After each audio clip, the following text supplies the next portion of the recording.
Los Alamitos Unified School District Board of Education meeting for today, June 14th at 4:30.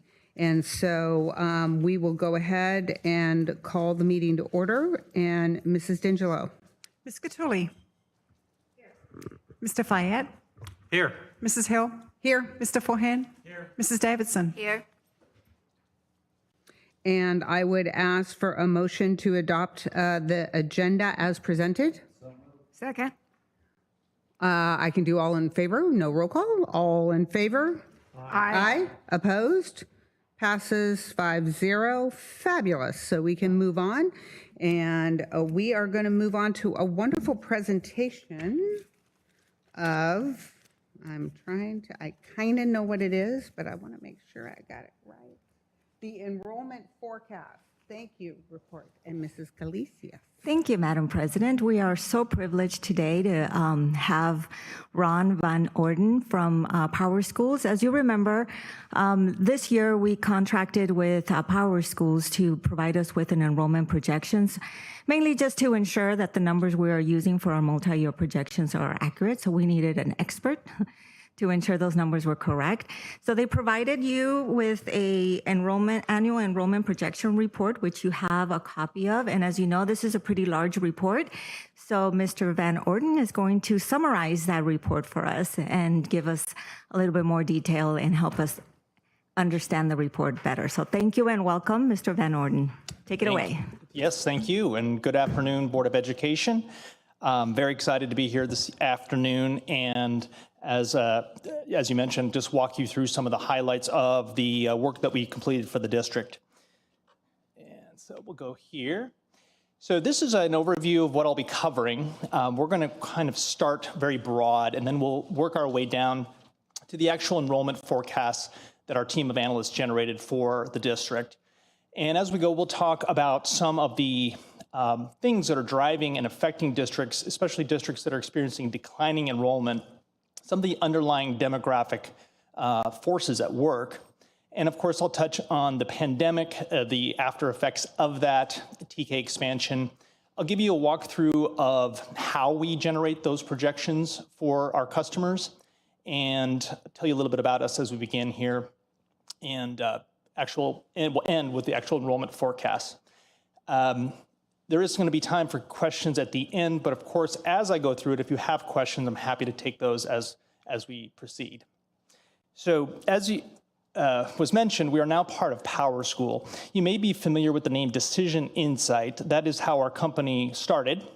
And as of October 2020, we became part of Power School. So I won't spend a lot of time here, but Power School is the leader in K-12 education technology, and we fit within their analyst group, and they're very well known for their student information systems, but they actually have 19 separate products. So we're now one of them, and we're excited to be there, and we're growing pretty rapidly now that we're part of a much bigger organization.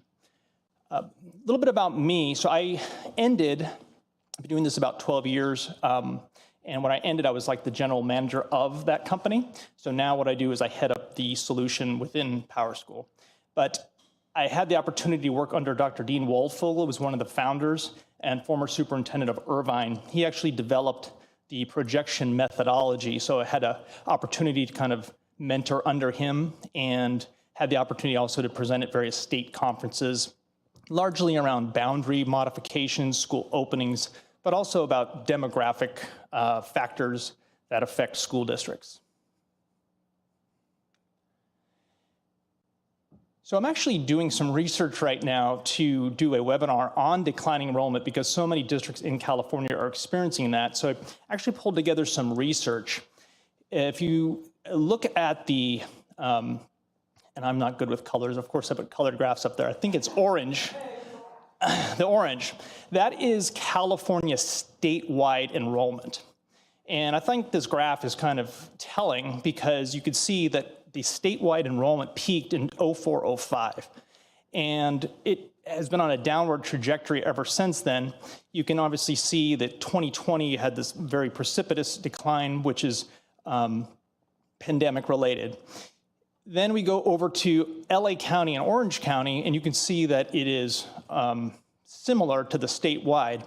One of the things we saw in the research, although California statewide enrollment is down, not the entire state is affected evenly. It's more pronounced in various areas, most notably Northern California and Southern California. One just really quick question. I hate to interrupt you, but this is data of all students, no matter they're homeschooled, no matter private school, charter school, public school, all students. That's a great question. This is public K-12 students. It is public school. Yes, public school. So if they're in the public school system, they would be counted here. So that's not going to include charters, private school. Actually, there's data that private schools increased during the pandemic that's coming out now. So that actually is the inverse of what public is experiencing. But this is public. This comes from the California Department of Education. So.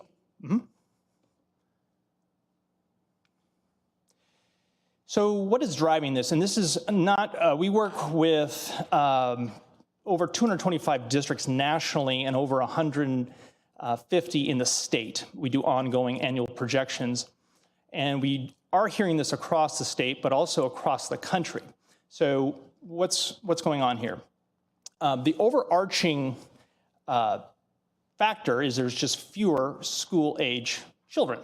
And the reason behind that is there's families with fewer or no children and something called generational time. And that's the time between when people start families.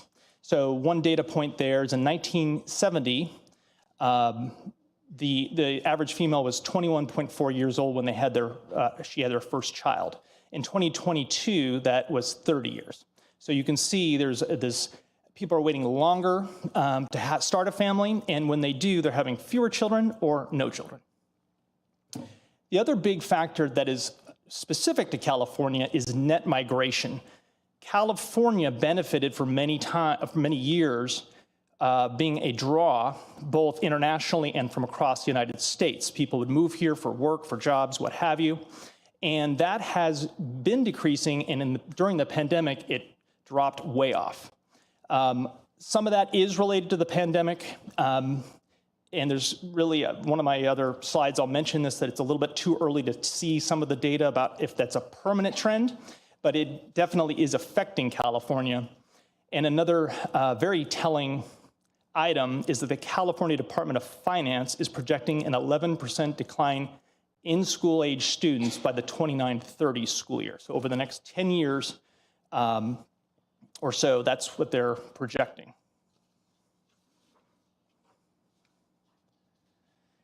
So we're getting asked a lot about the pandemic. And one of the things we're starting to see is the pandemic bounce back. While many districts did see an increase compared to 2020, it hasn't been this rebound like a lot of people expected. But one of the challenges in this is it's a little bit early to see if this is the pandemic-induced behavioral changes are going to be permanent or not.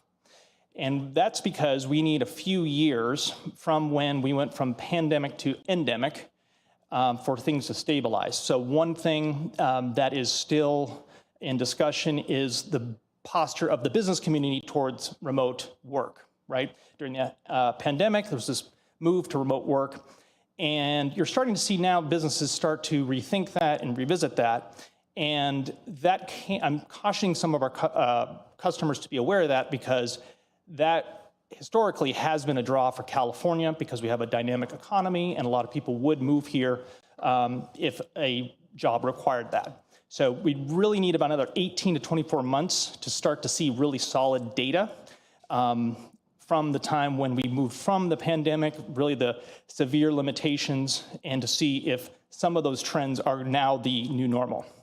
Does that all make sense? Okay.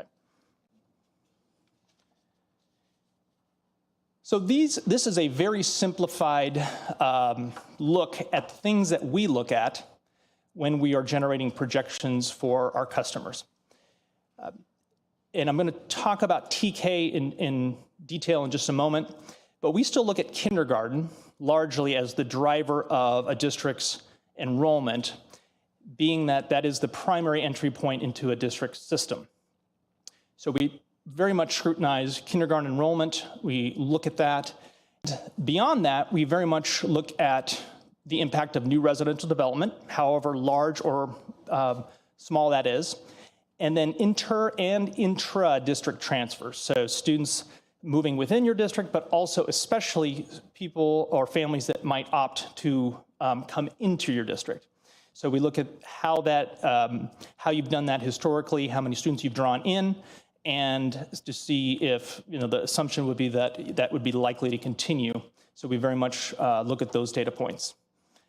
Beyond that, other things that can influence enrollment is the availability of private and charter school and the enrollments for those entities, the housing market, and we're kind of coming from a period where very red hot housing, and it seems like it's cooling a little bit, and then anomalous events. And we just went through 2 years of the definition of an anomalous event, something that happens once in a century, makes our job a little bit harder.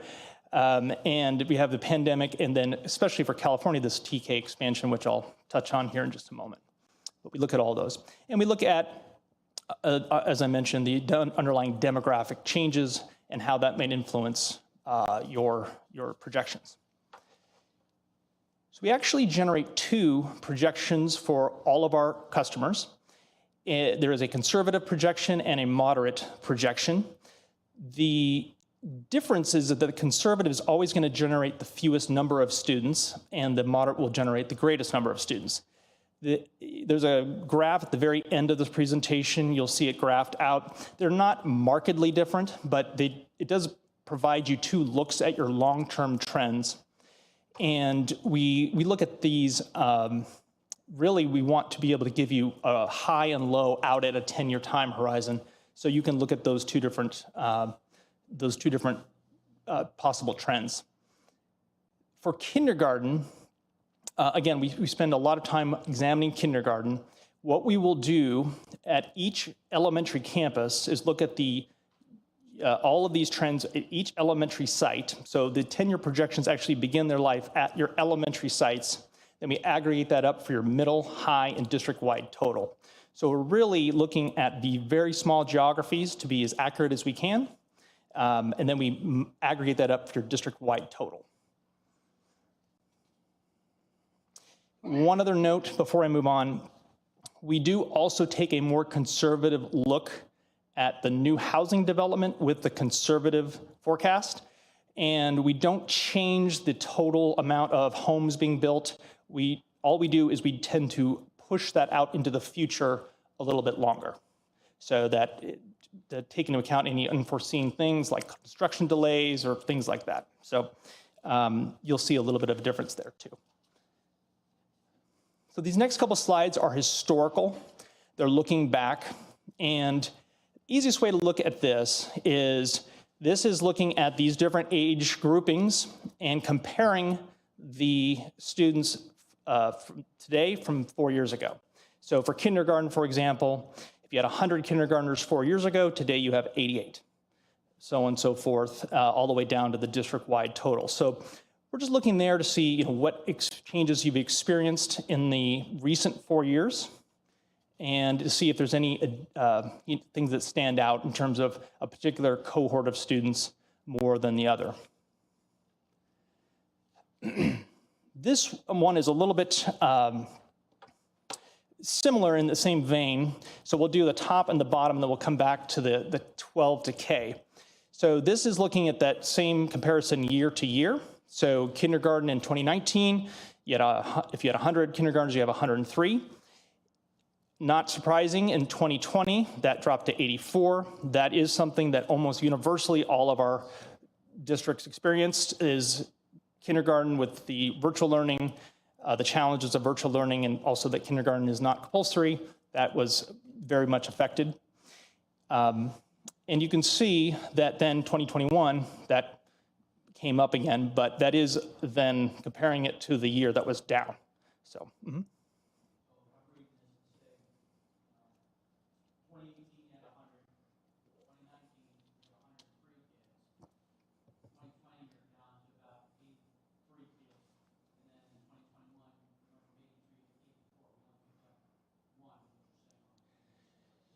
Right, so yeah, that 21 is going to be comparing it to that year that was lower. Yep.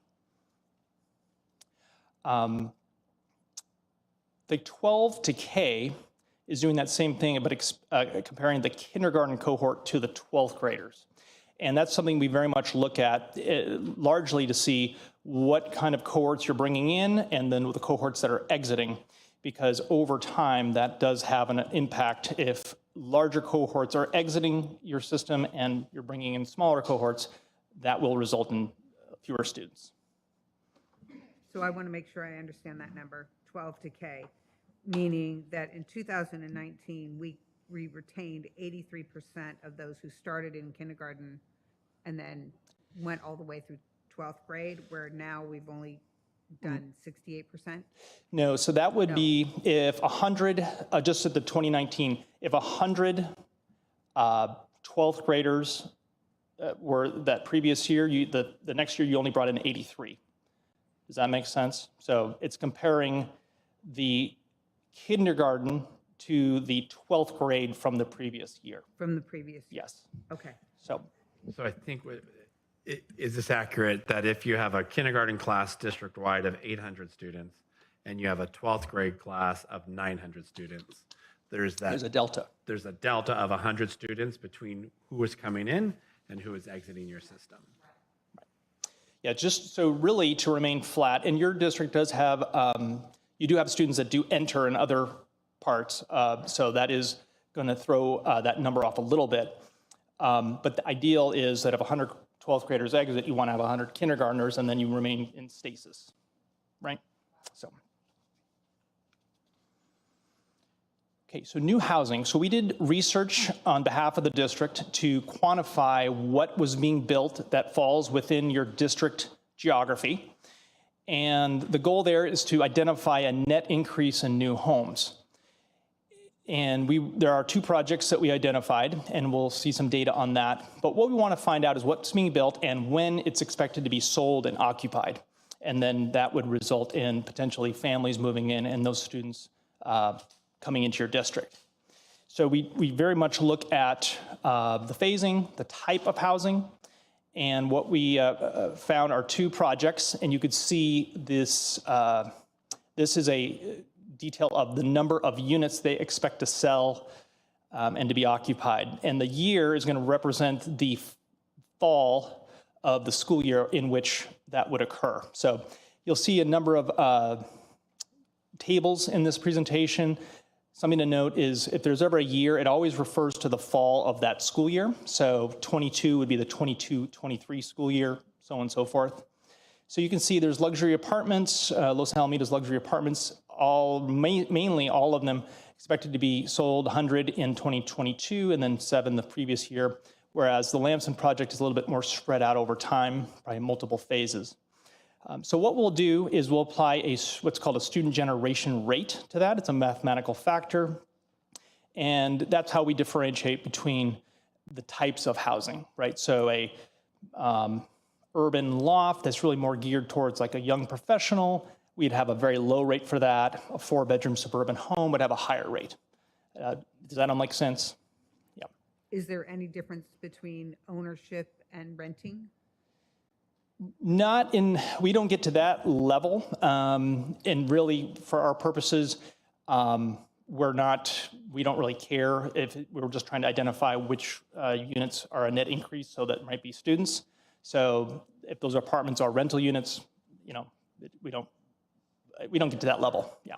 If they're 4-bedroom rental units, they fall into the same category as a 4-bedroom Correct. townhouse Yep, that's correct. that somebody would purchase. Yeah. Thank you. The only thing that we would be concerned about if it was like 55+ housing or graduate housing or something where the type of housing means that maybe students or younger individuals are precluded, and then we would adjust that accordingly. So this is a map of where those are occurring with the labels. It gets a little busy, so I didn't put all the boundaries on there, but just so you know, what we do is we make the assumption that if that project is within elementary, middle, or high boundary, that's where we allocate those students. So that assumption is built in that they would be going to that campus.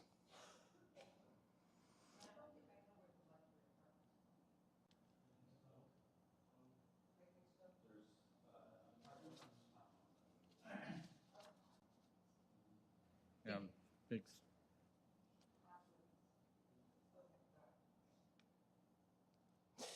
So we do 10-year projections, really for the ease of looking at some of the numbers. We put up 5. They just happen to fit on the screen better.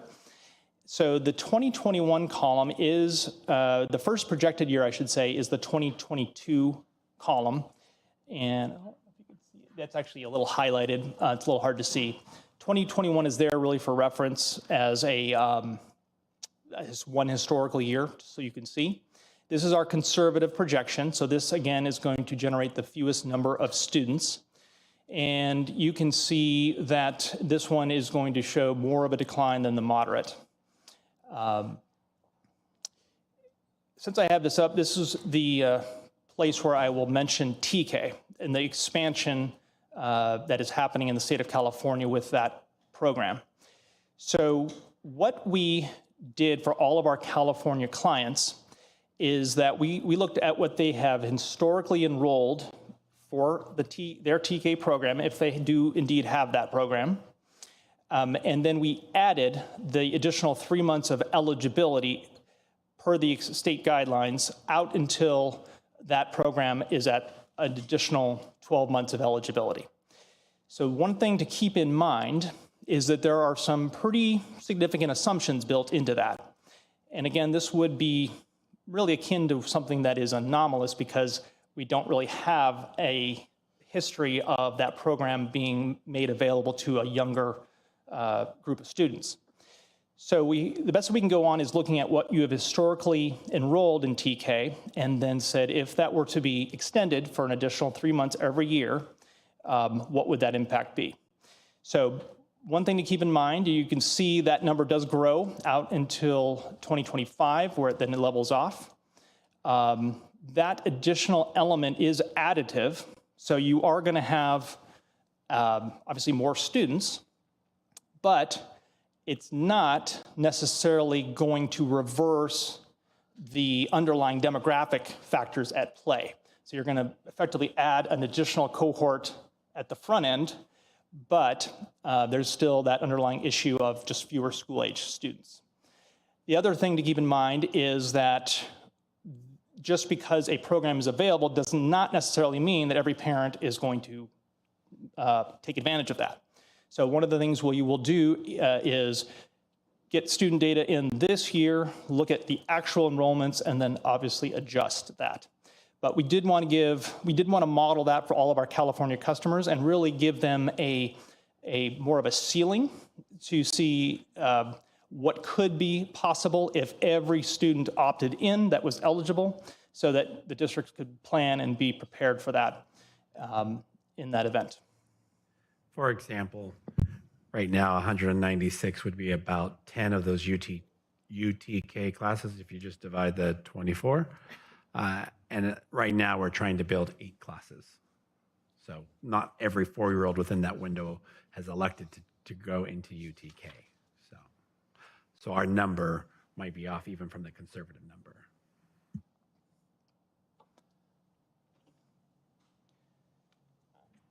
And do you, and this is kind of a hard question to ask, but, you know, I think most parents, especially brand new parents, have the mindset of when their child starts to get near 5 years old, that's when they start looking at kindergarten. Mm-hmm. So has that shifted? Do they know enough to know that they could start looking earlier? Because I'm just going to tell you, my first child, I had no clue. I had no clue he wasn't registered for kindergarten when I showed up on the first day, being completely honest. So I didn't realize that was part of that process. And so do you have any data related to that?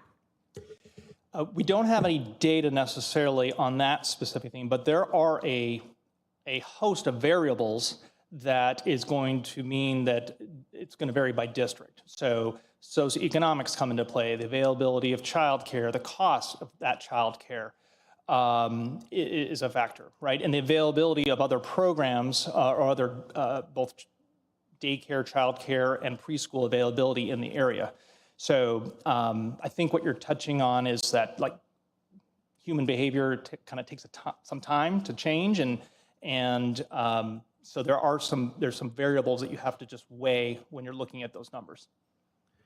Also, if you remember, we did a couple parent information nights for our UTK, and one option for our families might to continue to be in our preschool program, because our preschool program for working families, it's parent paid, but it provides coverage for them from 6:30 in the morning, I think it is, to 6 p.m., where our UTK won't necessarily provide that level. They potentially could through extended daycare, but they're in a different setting. So they'd go to two different settings, and some parents might want to, I want my 4-year-old to be in the same setting for preschool and class.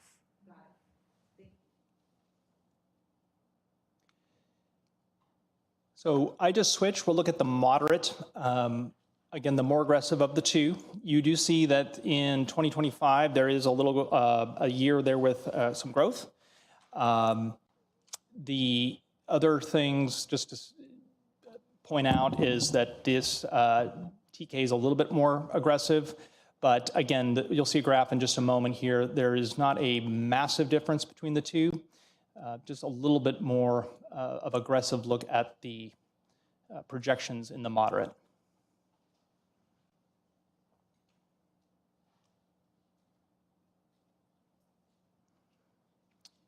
Any questions before I move on?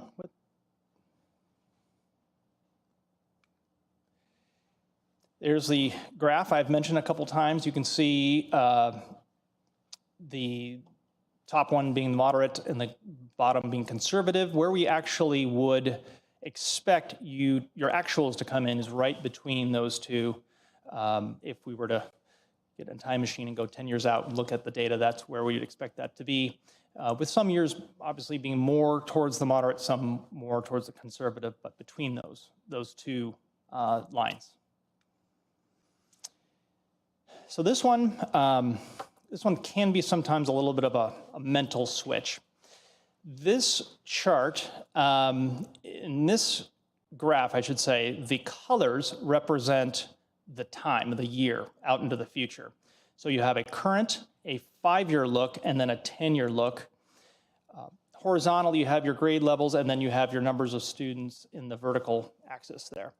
So this is really just designed to get just another look at the data and really look at those different grade levels to see if there's a significant difference in any one grade level. And largely that's just there if there's any sort of conversations happening around planning, facility planning, or what have you. Does that make sense? Any questions about this chart here?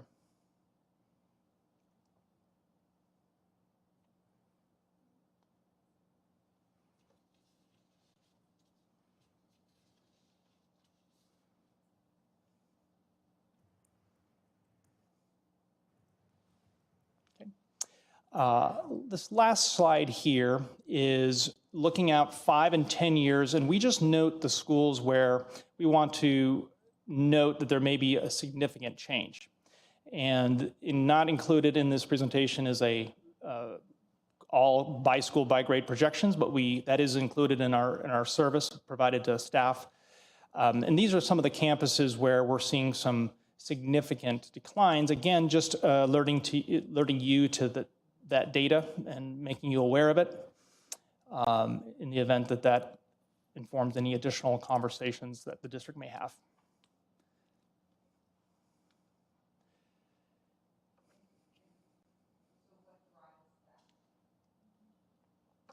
So what's driving that? So again, what we're, to kind of reverse, what we're doing with our projection work is we actually begin by doing a unique projection for every single site. And then most of what I presented today was kind of all of that data aggregated. So in your by school, by grade projections, each school will have its own 10-year moderate and conservative projection. So this one here is showing the schools that stand out as either having significant growth or decline. In your case, there's decline. Again, just to alert that 5 years from now or 10 years from now, this is the percent change that we're projecting. Well, and I guess what's confusing to me about that is that if we look at the new housing projections, which we haven't really designated, but that area, one of the schools is Hopkinton and one of the schools is McGaw in those areas. So it seems like they would have a new influx of growth where none of our other well, I shouldn't say that, but those two specifically should have some growth in that area, and they're showing large declines. And so is that because of the aging population within those school boundaries? So how I'd answer that is that the impact of the new housing is factored into this. So I don't have that data right in front of me, but That's fine. the one thing that I've experienced over the 12 years I've been doing this is the new housing rates that we've been using, and we do check them every year, those have also gone down. So in line with people having fewer kids, new housing is generating a lot less students. I'd have to look at the apartments. There is a very strong chance that those, if they're luxury apartments, will probably have a low generation rate. Right. And then the other project I just have to see. But the way I'd answer that, the short version, is that we're projecting that decline even with the new housing. That. Okay. Thank you.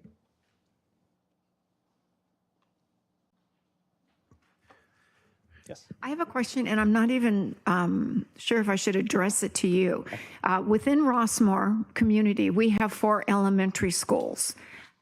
My question is, how frequently, Weaver I know is our year-round school, and people request to go to Weaver. But do you know if we have a high rate of residents within Rossmore choosing schools other than their designated school? Can anybody answer that? So I can answer that, but not right now. So, Okay. So one of the things that we provide is a platform that both staff can have access to and our analysts have access to, where we could go in and query that exact information. I could work with staff and get you that information. We do quantify all of the inter and intra-district transfers. So students that don't go to their zone school for whatever reason, and who come in from out of the district. That's all factored in. And so that would be an easy number to arrive at. I just would have to. I would, if you could at some point get it to us. To me, it's just unusual that if you look at the 4 schools there, take Weaver out of the equation because it is more like a magnet school, but to only have Rossmore Elementary not have a significant decline, doesn't really make sense to me. Yes.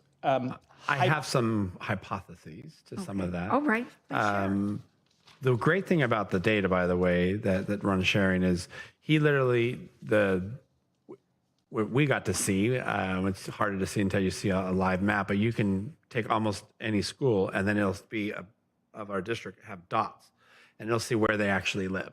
So if they live out of the district, if they live in the district, et cetera. So we can extrapolate all of that data.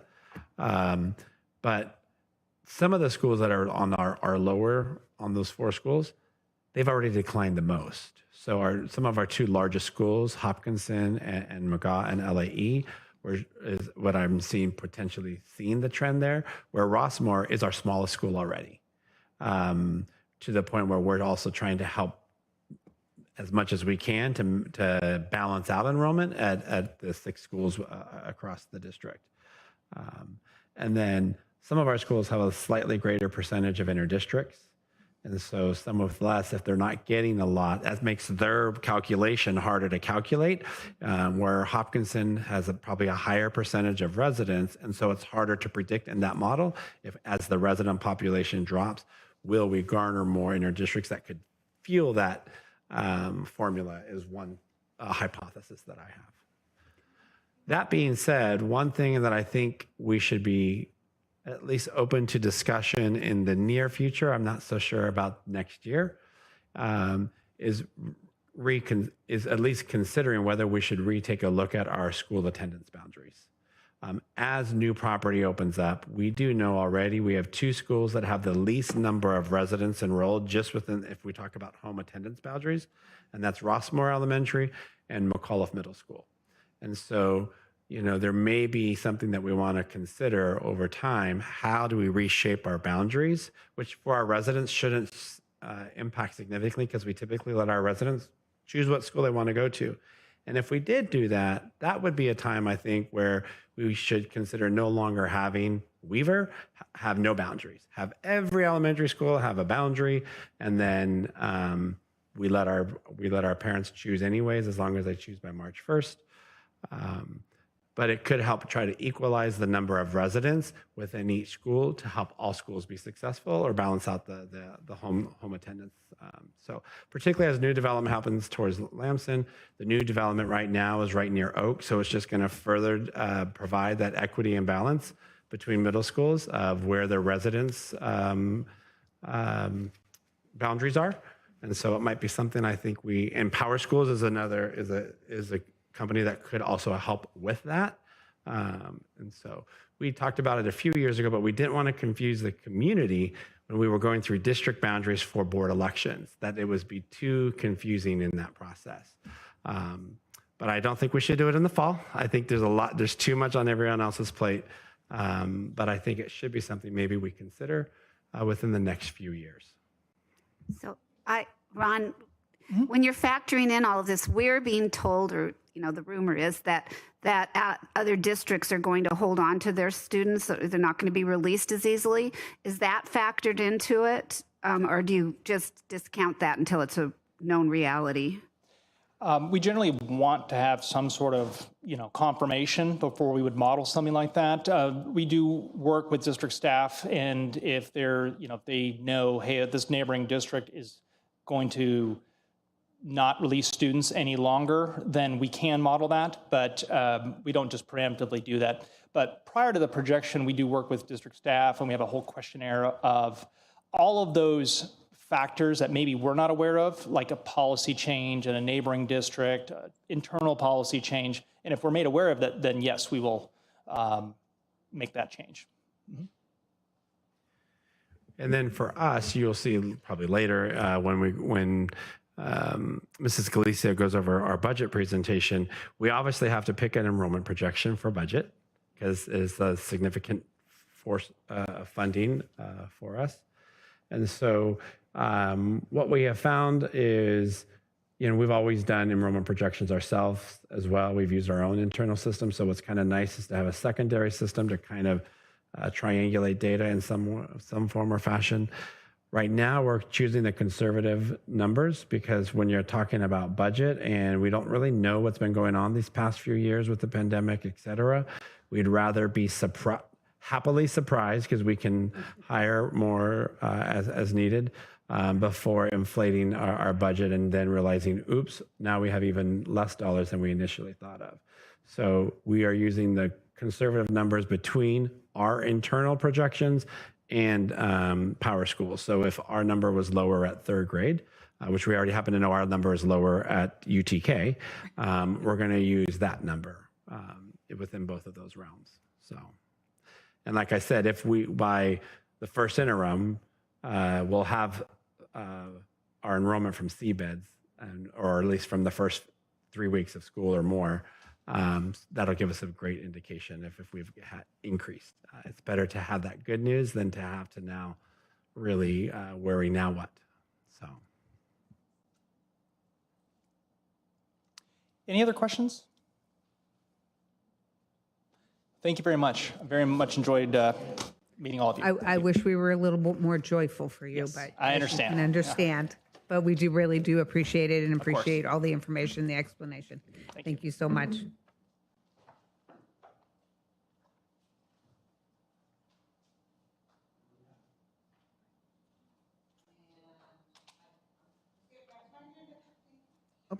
Getting back to my agenda. So that was our workshop and presentation, and now the board will move into closed session, and we will re-adjourn at 6:30 into open session. Thank you.